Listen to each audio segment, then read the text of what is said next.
Hey guys, Ixalan Magic here, and it's time to proceed with my master plan, top secret by the way, to get you to win your pre-release. So you bring the smoke grenades, I'll bring the fast ropes to come down from the skylight, or we could just go over what are the best cards for sealed in red. Oh, and by the way, red is looking hyper powerful. It is giving white a run for its money. I'm not actually sure which one's more powerful, but like I said, do not rely too much on, oh, I'm going there and I'm gonna play white.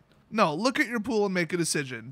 You can have preconceived notions about what's better and what cards are the best and what are the best, removal and that kind of stuff, but you definitely want to look at your pool and make a decision based solely on that because, duh. So first up, we've got Repeating Barrage. It's exactly what it sounds like. It's a sorcery that costs 3 and it is double red, so that's a little rough. But it deals 3 damage to target creature or player, and a lot of the spells in red are creature or player, which is really nice. And then Raid, pay 5, return it from your graveyard to your hand. Activate this only if you attacked with a creature this turn. So this is like an emergency top decking kind of thing, like, oh my god, I can't pull anything better and I have nothing better to spend my 8 mana on. I mean, you'd almost have to split it between turns, but yeah, 3 damage over and over and over, and a multiple removal spell or a multiple direct damage spell that doesn't use creatures, yeah, I'll take it. I mean, it's not great, but it's not bad. Next up, we've got, oh my god, look how cute that is.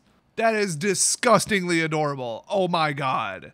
Anyway, it's a 1/1 for 2, but it does have Enrage.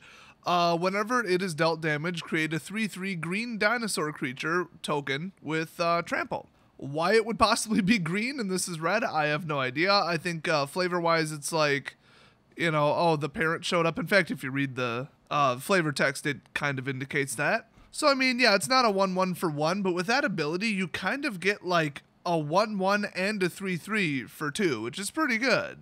It's split, it's delayed, but I mean, yeah, later game making creatures effectively bigger, yeah, that's something you want to do. Next up is an amazing card, Hijack. Once again, double red. I mean, it's going to be really hard to run mixed red and actually reliably get these spells off. But gain control of target artifact or creature until end of turn. Untap it. It gains haste until end of turn. So you can steal anything, swing with it once, hopefully get it killed. If it's under your control, you can sacrifice it. There's all kinds of options. As soon as you own their creature, I mean, especially if it's one of their really crucial, important blockers, or if they swung with like a 6/6 trampler and then that's what you stole. It's like, no matter what you steal, it's going to be damn good. You could single-handedly win the game with this, and it's a common. So, yeah, I'd definitely put this in the keep pile. Next up, no surprise here, the buy a box promo, if I'm not mistaken, Burning Sun's Avatar. It does cost 6, and oh my god, it is triple red. What are they doing with this? You know how when I looked at Amonkhet and Hour of Devastation, I suspected that maybe they're doing a devotion thing in the future? Yeah. Anyway, when it enters the battlefield, it deals 3 damage to target opponent and 3 damage to up to 1 target creature. And it's a 6/6 for 6, so it's kind of like a miniature removal spell. It does 3 damage regardless.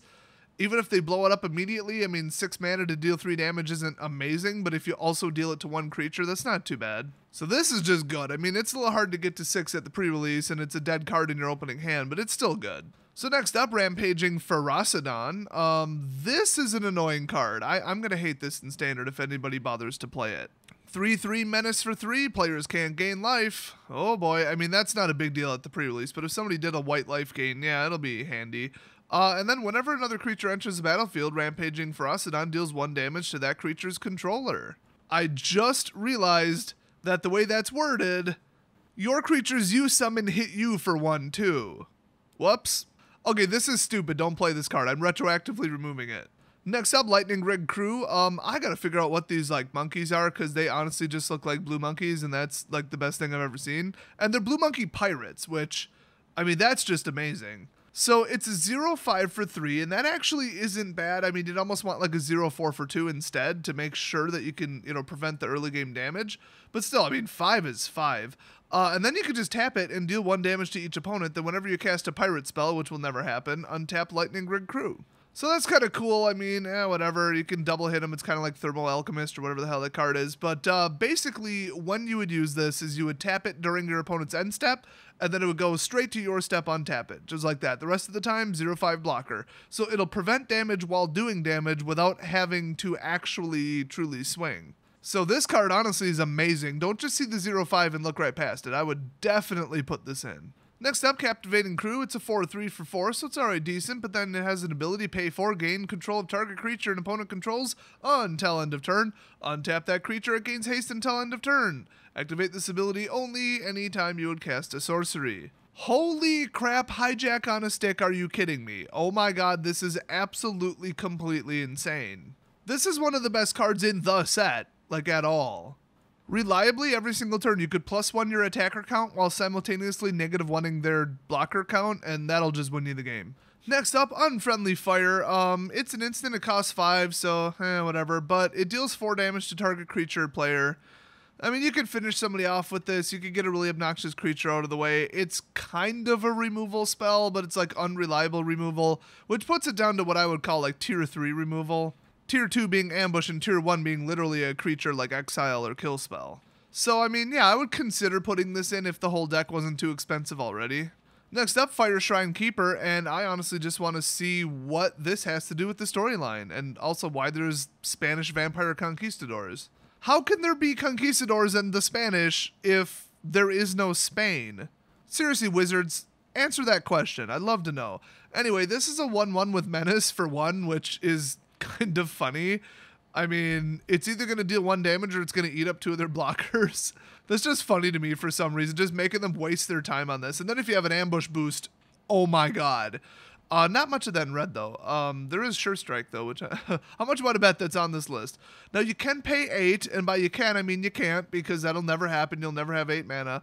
But you can sacrifice it, and it deals 3 damage to each of up to 2 target creatures. So, really unreliable, but I mean a double kill spell potential. It's not an instant. It's not like a surprise. They can see it.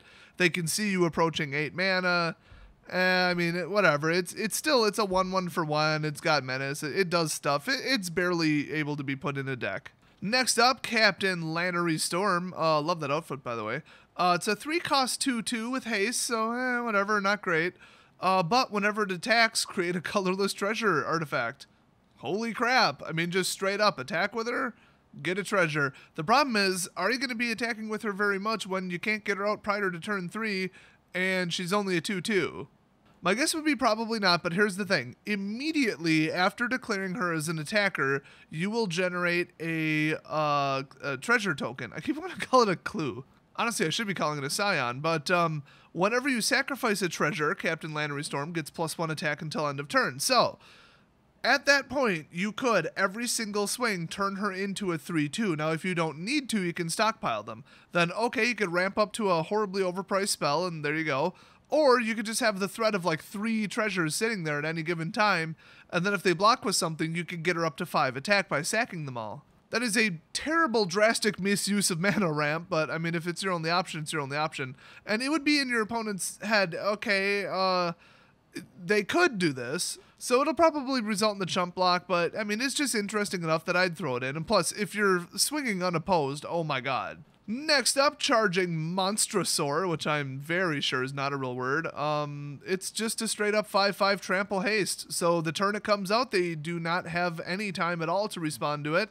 A lot of kill spells and removal are actually sorcery speed, so yeah, you're going to get 5 damage off this straight up, and then if you're lucky, you'll get it twice or 3 times. And you know, big giant tramplers, those are just plain good. So yeah, I love everything about this. Next up, Little Blue Monkey Pirate, which I'm actually pretty sure is a goblin because it says Goblin Pirate. I'm going to keep calling them blue monkeys, and I don't care if that's an offensive term to goblin kind. Hey, send a letter to Anita Sarkeesian about it. Maybe she gives a crap. Now, this is a 1/1 first striker for 1, so, okay, if they swing with anything with 1 toughness, it's automatically dead. That's kind of nice. I like my first strikers to be 2+, but whatever. I mean, it costs 1. What more do you want?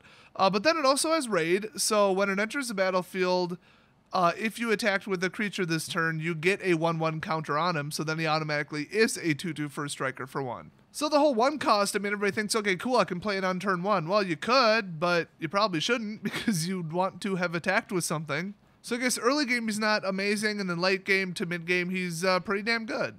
Next up, we're back into the double reds. We got Fire Cannon Blast. It deals 3 damage to target creature, and that's a 3-cost sorcery, so that's not great, but not bad. I like the artwork, though. That's pretty cool. And then Raid, if you attack with the creature this turn, 6 damage. So that is significant. Here's the problem with this card, and it should be pretty damn obvious already. If you need to take out something with more than 3 toughness, you probably wouldn't want to swing that turn. The whole point of creature removal is, oh crap, I can't swing anymore. His board state is better than mine. I would get something killed every single time I swing, so I need that gone. Well then, good luck getting raid to go off. You'd lose a creature. It's like a really crappy, 1 card assisted chump block or trade or whatever. So that's bad, but it is still technically creature removal, and maybe in some weird way, like you could swing with a flyer or something and then get raid to go off. Either way, I mean, it's creature removal. I'd put it in. I mean, you just can't get enough of that. Speaking of that, the good version of this, Lightning Strike, instant, 2 cost, 3 damage, creature player, straight up. That's just plain better. To cost 2, it's instant speed. You can use it to pile on damage to something that already took damage during combat. It is just plain good. Next up, Triple F, also known as Fathom Fleet Firebrand, which is really hard to say, apparently. It's a 2/2 for 2, but guess what? It's pumpable. So you pay 2 and doesn't even all have to be red, which is very nice, and +1 attack. So it's right up there with that Haste Wolf from Shadows. At the pre-release, if things start really dragging, you might have enough to pump her 3 times. Then it'd be a 5/2 for 2. So if you have no better card, nothing better to spend your mana on, this is the card you want out. And even if you don't, it's like a threat, and then second main phase you actually spend your mana because you didn't need to pump it because they didn't block it. But I mean, that damage could be lethal. I mean, there's all these options. It's just a very good flexible card. Hey, I remember mentioning this one. Sure Strike, +3 and First Strike for 2 as an instant. By the way, that artwork looks so unusually and poorly drawn, but I love it. It's just so funny. I mean, the guy's just like, get that blade out of my face. So +3 and First Strike is basically lethal about 100% of the time. So yeah, this is a tier 2 removal. Don't think of it as, oh, it's more damage. Oh, it just improves something. Oh, I could put it on somebody with trample or something. No, just consider it a removal spell for a creature that involves combat. So not quite tier 1, but definitely tier 2 and certainly not tier 3. And next up, one of the absolute most powerful cards in all of Red. This is just going to be utterly devastating. Trove of Temptation. It does cost 4, but each opponent must attack you or a planeswalker you control with at least 1 creature each combat if able. So it's not quite Bident of Thassa, but it's pretty damn funny because if they start losing stuff one at a time to some giant dinosaur, that is it. Plus this plus Enrage, oh my god. Now the other thing is this gets even more crazy. At the beginning of your end step, create a treasure token. Holy crap. I mean, talk about stepping on the gas for, like, mana ramp. I mean, if there's an X spell in this whole set, which I can't think of any, so there might legitimately not be any at all, you could eventually get enough treasures that you could just nuke the crap out of something or do something bad. I don't know. I have a hard time relying on treasure, even if you have like 5 treasure generating cards. To rely on treasure to get out a 6 or 7 or 8 cost spell. I mean, not if they have any kind of control, disruption, you start losing the game, or they've got a rush deck. Still, the first effect is worth it by itself, and the second effect makes this just insane, and it's not a rare. I mean, I really hope I pull this.